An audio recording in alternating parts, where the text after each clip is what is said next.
welcome back to another video with your girl Carol. And today, guys, I have a special guest, my wonderful husband Jeremy Moon. It's your boy Remy, back in this thing for the third time. Okay. Guys, I really don't know what the topic is, but y'all know I get all that together before I edit this, or while I'm editing this video. But anyway, guys, today we're going to talk about our journey with God, period.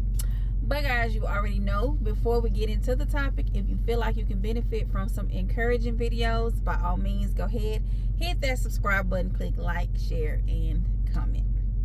Okay, guys, so can you focus on us and not the chorus?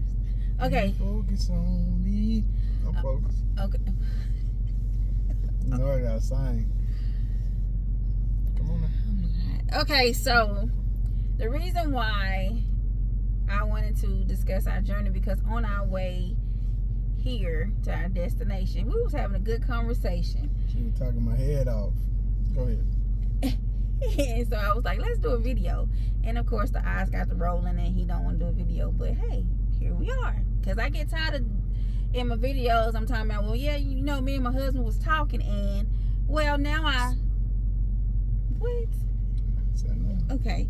Anyway, so we were talking about our journey, you know, with following God and surrendering and all of that.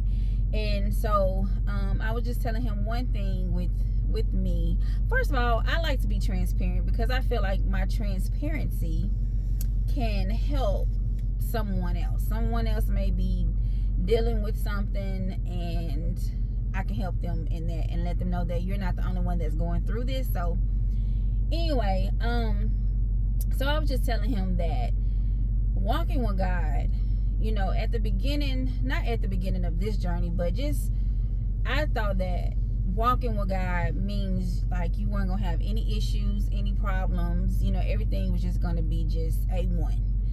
And so when I really got serious with walking with God, I realized that it's not A1. It's nowhere near A1. And the enemy still tries to kill, steal, and destroy. And everything around you seems like it's just crumbling, or nothing is going right, or whatever. So I was just talking about my daughter. She identifies as being gay, and I was just telling my husband that I don't like that, you know, that she likes girls, but I am not going to down talk her or make her feel less than because of her choices in life. And you know, when we walk with God, we feel like everything's supposed to just be, you know, what things like that just supposed to, they don't even supposed to happen. Everybody just supposed to be on a straight and narrow. Everything's supposed to be good, but it's not. It's not. That's just not how God works. And but I'm gonna love her with the love of God. And I pray to God about her. I pray to God about all my children, and I give her to God, and God is going to work that thing out. I trust him, I believe in him, and I have faith in him. So, you know, you walk by faith and not by sight. So things may not look the way that you want them to look, but you still have to keep pushing, and you still have to have the faith that God's going to work it out. So I love her no matter what choices she has in life. I love her. You know what I'm saying? And she, that's my baby. I wish you would. Period. And you know, she has her own journey. Just because she's 16, and a lot of people, she don't know what she wants, she don't know, you know what I'm saying, and that's your opinion. But God created her, and he made no mistake when he made her. And I know that God is going to do everything in his power to make her be who he needs her to be.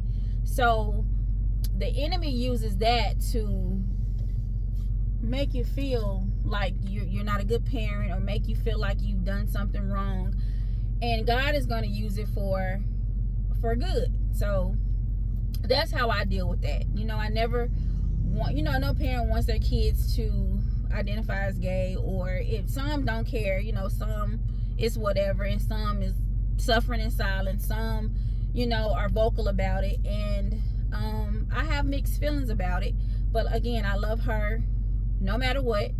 I encourage her not to be gay, but I encourage her to be herself and love who she is. And I love her with the love of God. And that's one of the things when you walking in this journey, people think that, oh, they go to church, oh, they this, their daughter shouldn't be doing this, or this shouldn't be happening. But says who? You know what I'm saying? God knows everything that's going to happen in my life before I was even born.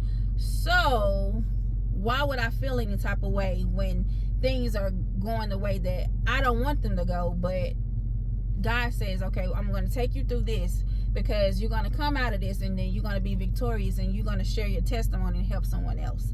But anyway, and you was talking about being baptized, so tell them that story. Yeah, it just feel like I'm all into church, and like I'm reading, and like I wanted to spend every second learning about God, but it's like as soon as I went under that water, boy, distractions just started coming left and right. Like, man, I had a class for my job that I had to focus on.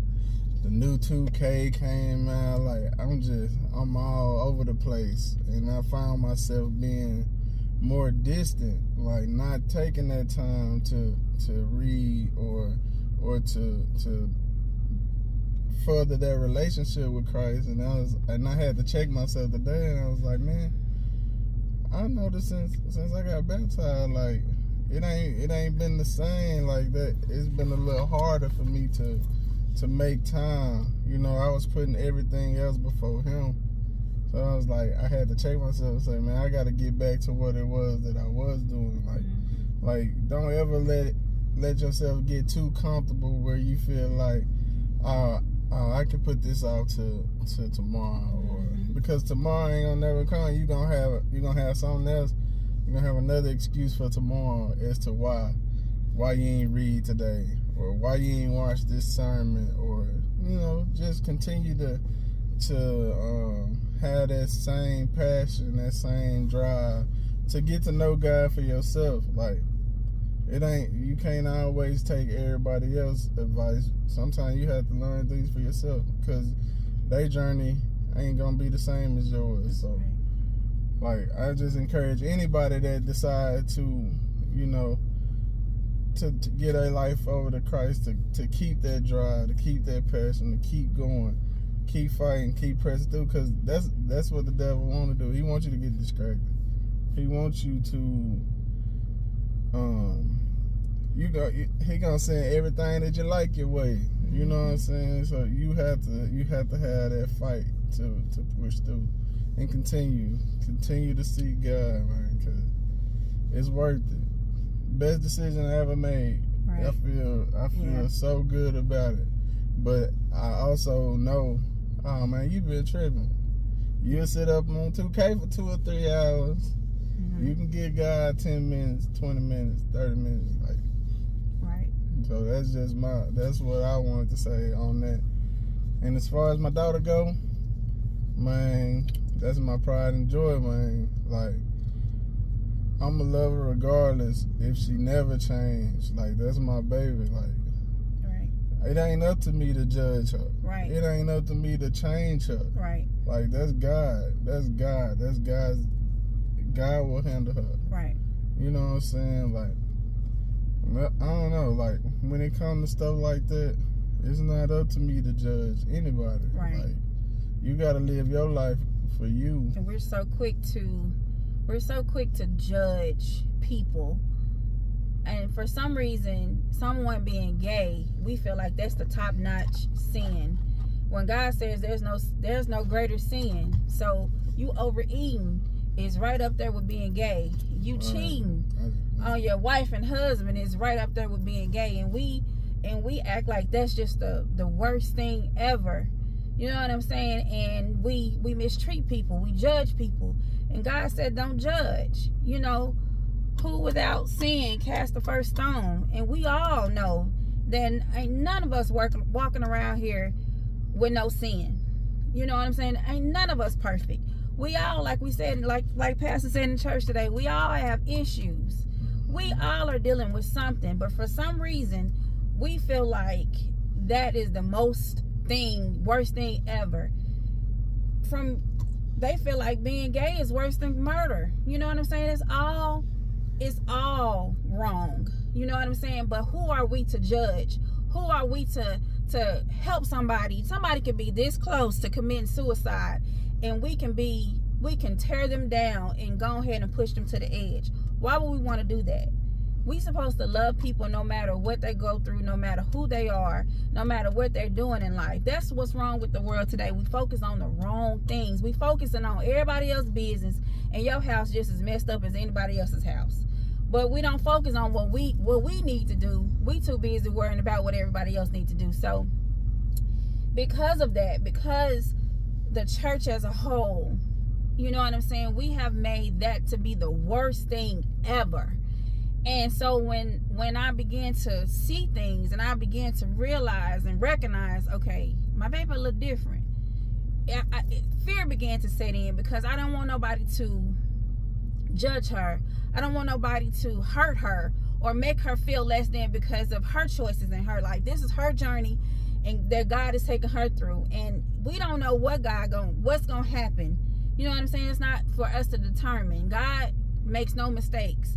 He made my child, and he made no mistakes. She is one of the best gifts that he could ever give me. You know what I'm saying? And so it's just like, but me, it's like I would be slick embarrassed because I didn't want nobody to judge her, and it'll make me cringe or give me anxiety. But you know what?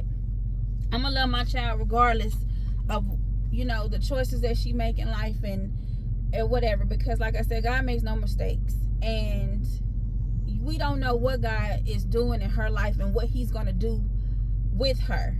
You know what I'm saying? So just because somebody chooses to walk with God, us, doesn't mean our life is gonna be perfect. You know what I'm saying? And the enemy can use your children, can use your parents, can use your close friends, can use anything to try to kill, steal, and destroy you. You know what I'm saying? But you got to recognize who the enemy is, and you also got to recognize what God is trying to do in your life, and get out the way and let God do what he got to do. So for me, the enemy tries to use my children, but I make sure I pray over my kids, and I make sure it may not be what I want it to be right now, but I know God gonna come through, and God gonna do overly, exceedingly, and abundantly. Is that what I want to say? Yeah. God gonna do some things in my life, because my kids are attached to me, and because my kids have a praying mother, and I know God gonna do all things. I trust and I believe in him. I believe in his word. I believe in his promise, and I know that my kids are gonna know him for themselves. And when he do that 360 in each one of their lives, he's gonna get the glory, not me, not them. He's gonna get the glory. With my son, the things that are going on, like he's in bondage right now, but God has revealed some stuff to me, and when he does this 360, God, he can't get nothing but the glory, because of where he's at right now versus where God's about to take him. Everybody gonna be like, man, I know that wasn't nothing but God. You know what I'm saying? So when you recognize God is doing something in each one of your kids' lives, in your life, and your spouse's life, when you realize what's going on, you have to take your hands off of it, and you have to let God do his thing. Period. Point blank. You just gotta keep being that example. Like, you gotta show them what Christ is like let them see Christ through you. Yes, like, the way you carry yourself, the way you handle things. Like, you can't force you can't force it on. You can't force the religion on them. Like, you gotta let them find it for themselves. But they can see that example through you. Like, you could be that leader. Yeah. Like, they see you riding around listening to Christian music and gospel music all the time. Eventually, you know what I'm saying, you every now and then you might hear them playing and like, oh, okay, they is listening to what we what we doing. Like, so you just gotta be that example. Like, that's all you can do. Keep them prayed up. Like it's in God's hand at this point. Like, Ain't nothing you can do that's gonna change them. They gotta want that change. Yeah, but we're not God. We can't put him in heaven. We can't put him in heaven or hell. So we need to stop trying to. We need to stop trying to judge and all of that, and just let God do his thing. Period. But what else? About it for me, man. You got that much out of me. You know what I'm saying? That's real good though. That's real good. I can sing for y'all though. Y'all want me to sing? No, I'm gonna push stop on that. But anyway. Y'all look. I got to church today feeling good. Went up there with the praise team, sat down. Y'all, why they kick me out the stage, man? They ain't even give me a shot. They won't let God use me now. I'm trying. I'm gonna get up there one day. I'm gonna be up there. Me and Pastor Doug, we're gonna be up there singing a duet. Wow. Yeah. Okay. Yep. Okay. Watch. I'm telling you. I'm pleased. I'm gonna let them use me. Okay. She a hater, y'all. She swears she better than me when it comes to this singing, but I don't believe it. She gonna have to show me. That's what we're gonna do one day. We're gonna get on here. We're gonna have a singing contest. No, we're not. See, she's scared. Hey. Okay. That went left. But anyway, so the point of this video is that your walk with God is not going to be an easy one, but it's very necessary. It's very necessary. He gives you the tools and he guides you where you need to go, and he gives you the tools to handle everything that comes your way. Things are not going to be pretty, but in the end, it's going to be rainbow and sunshine. Because God is the way, he's the light, and he's the truth, period. And just because something is not, you need to walk by faith and not by sight. It may look like a tornado. It may look like you'll never see the light of day. But have that faith that God is on the other side. He's already in tomorrow. He's already waiting on you. And know that he's already fixed it. The battle is already won. So just do what you need to do. Stay prayed up. Keep God first. You cannot go a day without him. Don't go a day without talking to him, praying. You can't go a day without him. Because if you do, you're going to fall short. We fall short of his glory daily, but you're going to fall off the course. You have to stay on the course, and you have to keep him first. So that stay in your Bible, read your scripture, talk to him. Like, don't give him 2 minutes and then you put him on the back burner. No. Text message from +1 866650911. Okay. Keep him first. And so, yeah, again, I wanted to do this video because, like I said, the walk with Jesus is a wonderful one, but it's not going to be all peaches and cream, and there are things that are going to happen. Your kids can put you through hell. Not saying my kids are putting me through hell, but I'm just giving an example. There are people talking down on you. Job is not right. Whatever it is, whatever the enemy is trying to throw your way to knock you off your course, stay on the course. Keep God first. Keep him in your life. And I just want you to know that this is the best journey. I know it sounds like it's not, but it is. This is the way, because God gives you the tools of life. Point blank, period. Point blank, period. Quit looking at me like that. But anyway, you have anything else to say before we wrap this video up? No, that's it. All right, y'all. That's it. That's all. So, again, I just want to thank my amazing husband for doing this video with me. Oh, yeah. I would like to do more videos. I would like to really do every video with him, because I just feel like we've got good chemistry, and he really has a lot. He has really a lot to talk about. He has some good advice and everything, and yeah. But anyway, so guys, I just want to say that I love you. You are amazing. Remember, faith over fear. Remember, do not allow anybody anybody to knock you off your course. Recognize what the enemy is trying to do and stay on course. Keep God first in everything that you do. Know that I love you. You love him? I love y'all too. Yep. We love you with the love of God. And we just want you to have the most amazing, awesome, wonderful, wonderful day. And until next time, put your hand up. Mwah.